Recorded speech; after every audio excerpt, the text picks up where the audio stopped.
Welcome to competitive world. আজ আমরা রিজনিংয়ের একটা ইম্পর্ট্যান্ট চ্যাপ্টার শিখব, যেটার নাম হলো লেটার বেসড অ্যানালজি। এর আগে আমরা জিকে বেসড আর নাম্বার বেসড অ্যানালজি দেখেছি। সো একইভাবে আজ আমরা লেটারের ক্ষেত্রে অ্যানালজি শিখব। সো লেটারের ক্ষেত্রে অ্যানালজি বা সিমিলারিটি তিন রকমভাবে মেনলি হতে পারে। প্রথম হলো লেটারগুলোর অর্ডার চেঞ্জ হয়ে যাওয়া। দ্বিতীয় হলো লেটারগুলোর যে অ্যালফাবেটিক্যাল পজিশন সেখানে কিছু চেঞ্জ হওয়া। আর থার্ড হলো লেটারগুলোর অর্ডার আর অ্যালফাবেটিক্যাল পজিশন দুটোই চেঞ্জ হওয়া। সো আমরা কিছু কোয়েশ্চেনের মাধ্যমে এই তিনটে টাইপ বোঝার চেষ্টা করব। সো ফার্স্ট কোয়েশ্চেন আমরা কি দেখতে পাচ্ছি, এখানে ফার্স্ট যে ওয়ার্ডটা রয়েছে সেটা হচ্ছে ক্যাপসুল। এবার সেকেন্ডে যেটা রয়েছে সেটাকে আমরা তার নিচে ঠিক লিখলাম।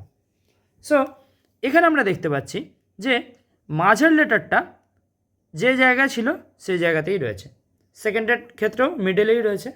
এবার ফার্স্ট তিনটে লেটারের ক্ষেত্রে আমরা দেখতে পাচ্ছি এরা নিজেদের মধ্যে পজিশন ইন্টারচেঞ্জ করেছে।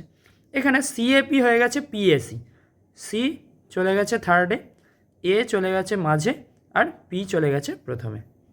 একইভাবে লাস্ট তিনটে লেটারও নিজেদের মধ্যে পজিশন ইন্টারচেঞ্জ করে গেছে। ইউ চলে গেছে লাস্টে, ই চলে গেছে প্রথমে, আর এল চলে গেছে মিডলে। সো একইভাবে পরেরটার ক্ষেত্রে ডি মাঝে থাকবে, পিআইএনের ক্ষেত্রে পি চলে যাবে লাস্টে, আই মাঝে, আর এন প্রথমে। একইভাবে আর চলে যাবে লাস্টে, ও মাঝে, আর পি প্রথমে।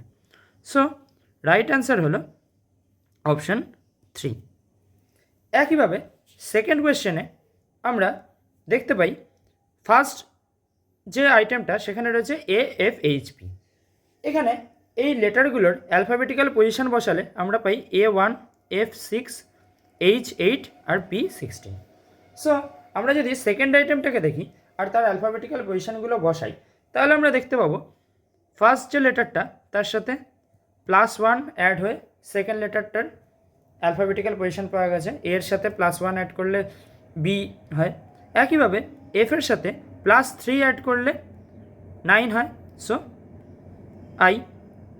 একইভাবে এইচের সাথে +6 করলে আমরা পাই এন, আর পি এর সাথে +10 করলে আমরা পাই জেড মানে 26। সো একই জিনিস থার্ডটার ক্ষেত্রেও হবে। সো বি এর সাথে আমরা যদি +1 করি তাহলে আমরা কি পাই সি। জেডের সাথে আমরা যদি +3 করি, জেডের পরে আবার এ থেকে শুরু হয়, so A B C. So কে এর সাথে +6 করলে আমরা কি পাই LMNOP কিউ, সো কিউ। আর এস এর সাথে +10 করলে আমরা কি পাই TUVWXYZABC। সো অপশান 2 হবে রাইট অ্যান্সার। এবার থার্ড কোয়েশ্চেনের ক্ষেত্রে আমরা দেখতে পাচ্ছি এখানে ফার্স্ট যে আইটেমটা সেটা হলো নিউটন। এবার তার অ্যালফাবেটিক্যাল পজিশনগুলো যদি আমরা বসাই, আর সেকেন্ড যে আইটেমটা সেটারও প্রত্যেকটা লেটারের যদি অ্যালফাবেটিক্যাল পজিশন বসাই, তাহলে আমরা দেখতে পাচ্ছি ফার্স্ট যে লেটারটা তার সাথে +1 করে আমরা যেটা পাচ্ছি সেটা চলে গেছে লাস্টে। সো এনের সাথে +1 করলে আমরা পাই ও, সেটা চলে গেছে লাস্টে। একইভাবে ই এর সাথে +1 করলে আমরা পাই এফ, সেটা চলে গেছে তার আগে। ডাব্লুর সাথে +1 করলে আমরা পাই এক্স, টি এর সাথে +1 করলে আমরা পাই ইউ, ও এর সাথে +1 করলে পি, আর এন এর সাথে +1 করলে আমরা পাই ও। সো এখানে নাম্বারগুলোর পজিশনের সাথেও কিছু অ্যাড হচ্ছে, আর নাম্বারের যে অর্ডারটা সেটাও রিভার্স হচ্ছে। সো একইভাবে থার্ড আইটেমটার ক্ষেত্রেও আমরা ফার্স্টে নাম্বারগুলোর পজিশানে চেঞ্জ করব এবং তার অর্ডারও চেঞ্জ করব।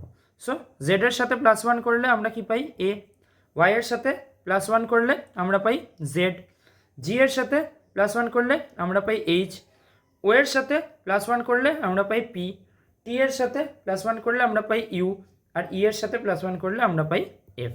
সো এখানে অপশান 2 হবে রাইট অ্যান্সার।